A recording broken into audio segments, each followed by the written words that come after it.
I think my job has become extremely easy, and thanks to Asvasa, because they have basically set the context. So I wanted to start off with some opening comments and set the context of the need for uh, professional development and its importance. I think honestly a lot has already been spoken, and I'm privileged and honored to be moderating this fireside chat with such an erudite panel.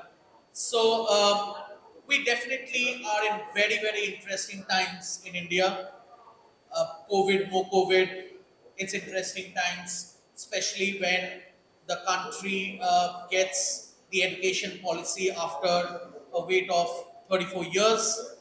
Uh, just a few weeks back, we got the NCF for pre-primary and the foundational years, and obviously the primary and the other NCFs are due coming. So straight away, in fact, I would, without any wasting any further time, and I would utilize the wisdom of each of the members on the dais to talk more about it. So we'll start with some opening comments, and if I may request Dr. Rao, you've been a distinguished edu leader, conducting or organizing thousands of teacher training initiatives. So, what, according to you, are some of the pointers one needs to keep in mind to plan for an effective CPD program?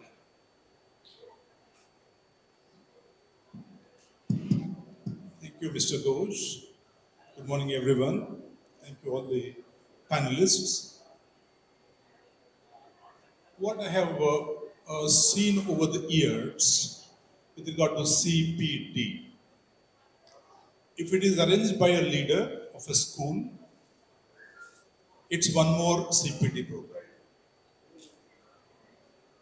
If the CPD is felt by a teacher, then the CPD has always worked. So schools normally across the spectrum, they do create certain CPD sessions without taking into cognizance what actually the teachers want, what they really feel that they really want. A one-dimensional CPD probably may not work. Because in Asvas also they have shown one slide, inclusion. When you say inclusion, inclusion is something that's very organic, very harmonious. When we sit together, deliberate, and decide what should become the content for CPD. It's not driven from the above. It is decided mutually at every level. So, after this experience, I felt that unless and until we collaborate the entire process, to me, before CPD, for me it is continuous personality development. Once you give a scope for that within the school system and operation, then CPD becomes a possibility, professional development becomes a possibility. I think one of the things that I have seen, experienced time and again, is that everyone follows everyone in a school. Chairman, principal follows a chairman or a board of directors. Teachers follow the principal. Children follow the teachers, and so on and so forth. Probably that should reverse. Unless and until that is reversed, we won't be able to see much of a change in the school.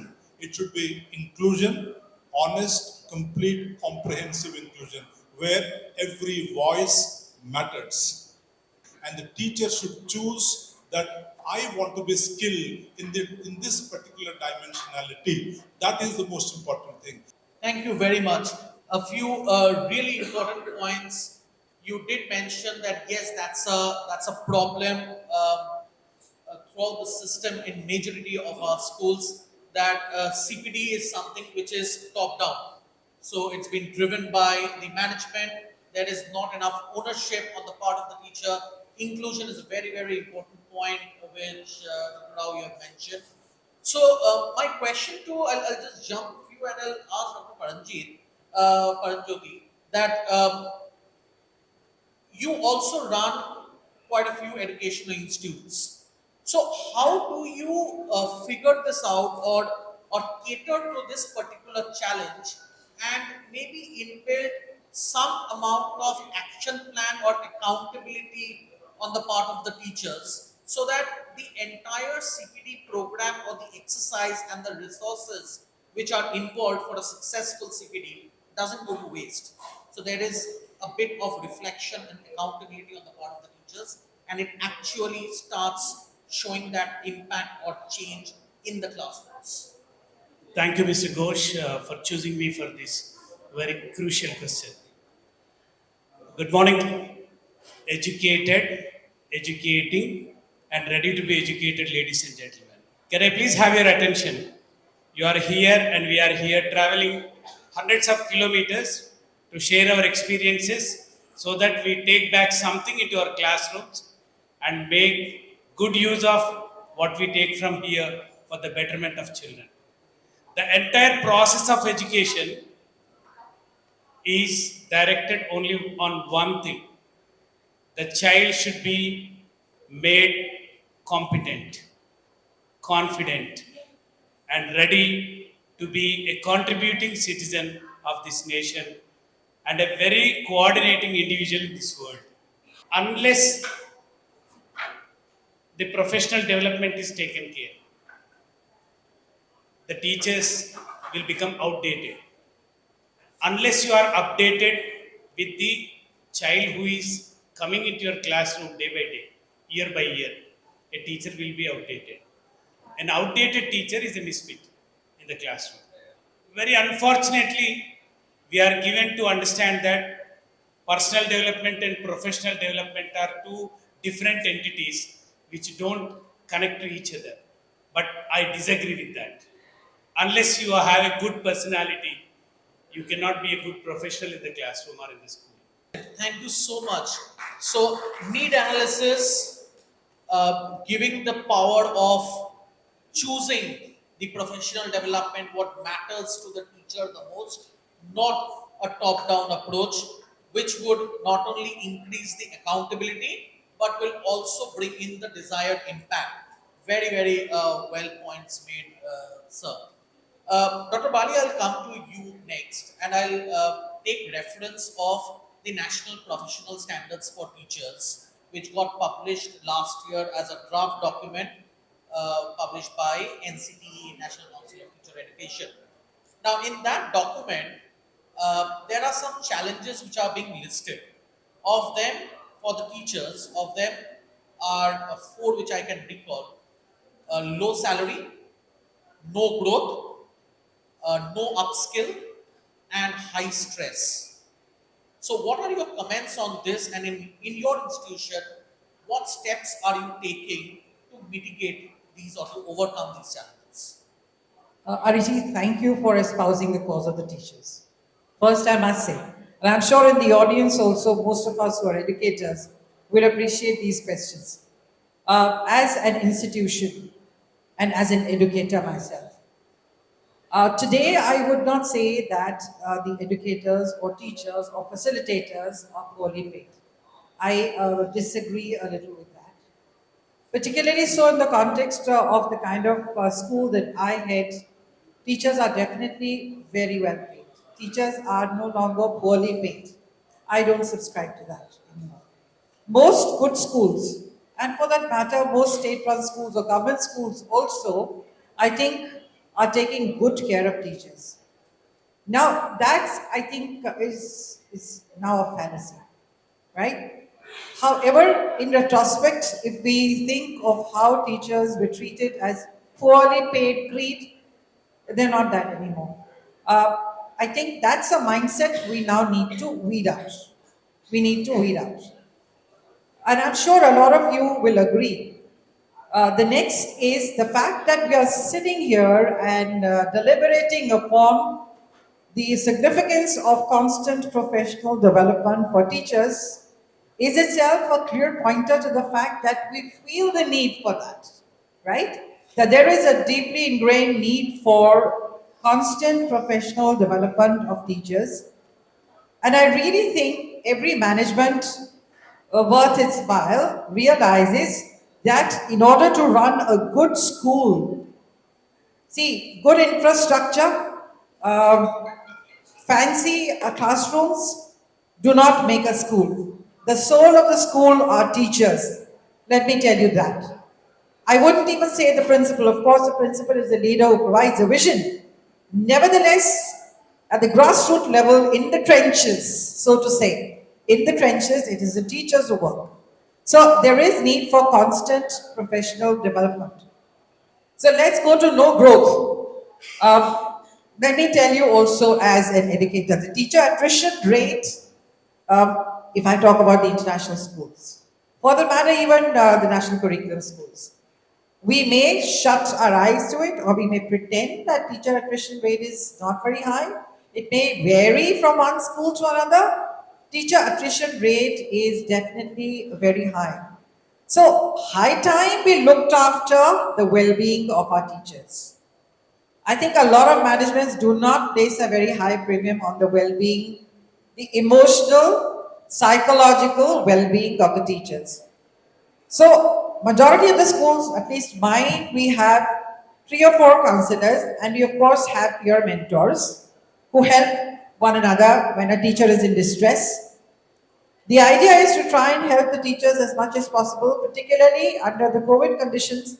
When we saw our teachers, they were under a tremendous amount of stress because here you were taking classes online and you had parents breathing down your neck. So there was nothing you could do, and there would always be, not just that, there'd be a background static, there'd be movement of parents and so on, and that I think aggravated the stress for teachers. The other things that aggravate the stress for them is us. We have very high expectations. So I guess it's very important that every school puts into place a mechanism which is focused completely on mitigating the stress. All teachers should be given me time. There are people like us who don't want to take holidays. I think overseas it's a done thing, it's a done deal. You're forced to take a break and then come back after a break. Because your brain is so wired that if it's overloaded, you're not going to perform. You have to have gaps, definitely. The last thing you said about possibilities of growth. It stands to reason and common sense that you promote your own people. I always say grass looks greener on the other side. Why not water the grass on your side of the table, right?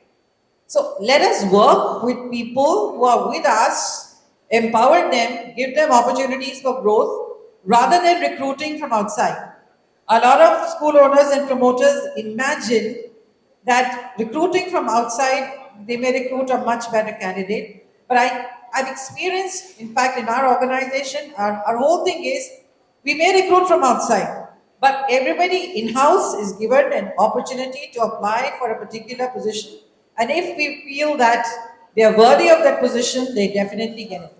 From a teacher, you let's say become a coordinator, you become a vice principal, you become a principal, which is obviously a natural step level progression or going up. Now, NPST as a teacher designation only highlights these 4 levels: beginner, proficient, expert, and lead teacher. I'm curious to know, and if you can share with us, do you have any such system in your school network where you identify that yes, teacher A, teacher B, both are teachers of let's say grade 5, but one teacher can be given a little more additional responsibility than the other depending on his or her competency, number 1.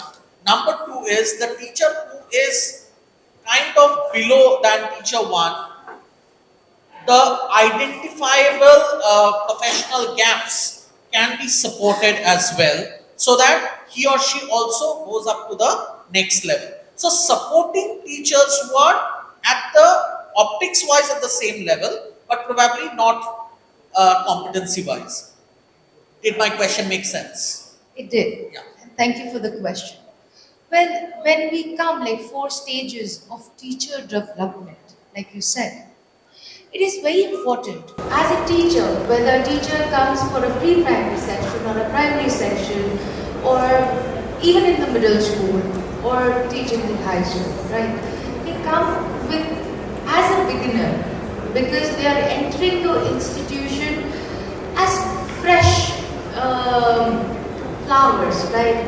They are ready, they have energy, but it is us as leaders or the management to see how the teacher is actually teaching. Like I said before, keeping observations.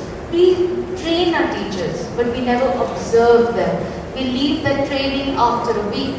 Right, so continuous observation of the teacher, exactly treating the teacher also as a student, and then overcoming the gaps or the learning gaps that the teacher has. Suppose, for example, a teacher comes in grade 1, right? She doesn't have any experience. So, actually the principal or the academic head would be training the teacher, trying to mold the teacher depending on the school, depending on the curriculum that we follow. It was the values. Yes, Structure. and depending on the teaching things that are developmentally appropriate. I'm sure all the teachers, they know that. The same time, another teacher also comes in, right? But the first teacher is very energetic. She wants to take initiative. She wants to make different changes. Like creativity is never taught. She is creative. She's born with it, right? So of course, as management or head, we do by default get inclined towards that teacher, right? It is a natural phenomena, and I'm sure all of us might have. जो सबसे ज़्यादा काम करता है या जो ज़्यादा initiative लेता है, we by default get inclined towards that. So we start giving more work to that teacher or to that person to see whether they can actually fulfill your benchmark that you keep setting for them. And slower and slower, you start increasing the benchmark again and again for them. So once you know, okay, this teacher is doing good, let's make the teacher an HR. Now, coming back to the second teacher, you know the teacher is not, by continuous observation, is not really motivated. Then you go up to the teacher. It is our duty as head to identify that and tell them, you are not good at it. If you take this training or if you follow these steps, you are going to be good at it. Right? I guess it's a continuous process. And as head, it is our duty, our responsibility to, because teachers are family. We help the family, we need to help our teachers continuously for that. Thank you so much. I think another very important aspect which you are highlighting is the need for observational matrix. So yeah, there's a lot of clarity. I'll come to Mr. Sharma. Now, when it comes to observational matrix, and also there have been researches by several educationists all over the world, that just merely putting in technology in the classroom doesn't help anyone, doesn't improve the learning standards, doesn't improve the teaching standards. So how do you see the effectiveness of technology playing some kind of a part in teacher development, number one? And the second part of my question is, you also represent an organization whose focus on skill development. So what are your tips that how do we focus on skill development, particularly on the part of teachers? Thank you, Mr. Arjith, and good afternoon to everyone. I know you are all eminent teachers and doing excellent in your field.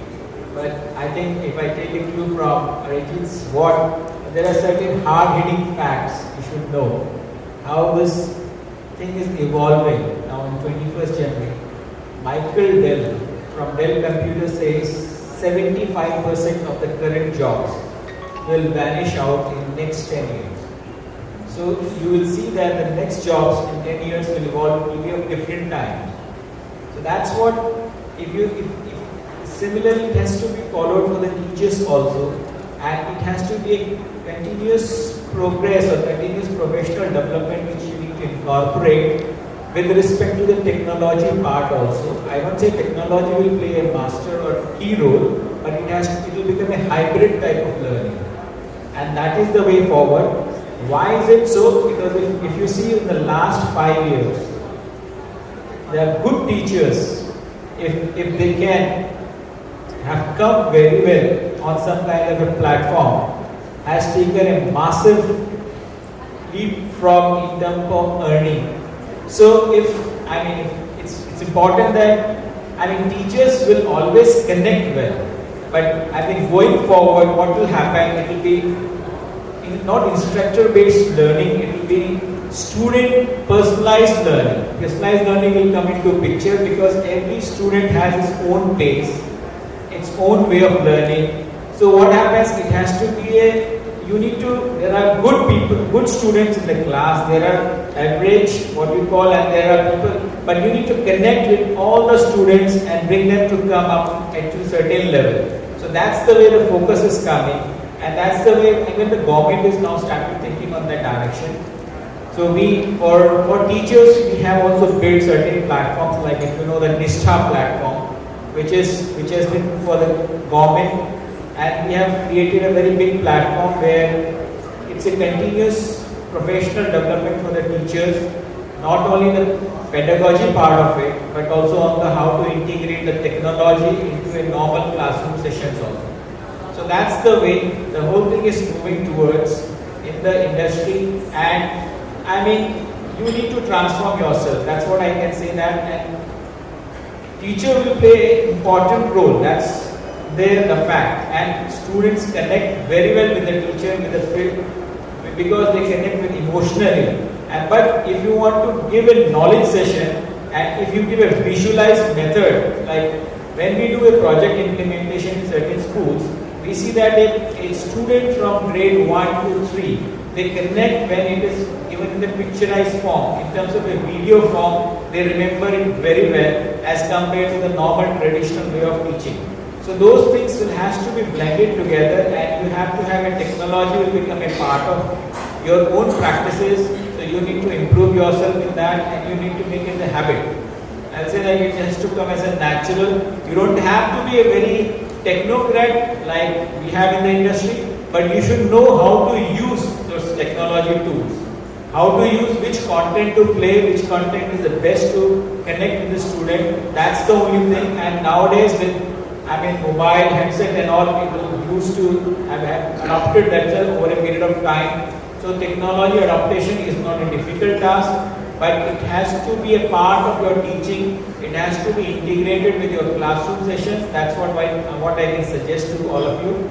Right now, digital divide is playing a bigger role. Once we have the connectivity reaching to the rural schools, then we will have so many things, the content directly given to the students directly. So that's what we visualize from the technology perspective, but it's you people, you have to bring another aspect, that's what Arjith said, is a skill-based learning. So you have to transform your education according to the skill-based also.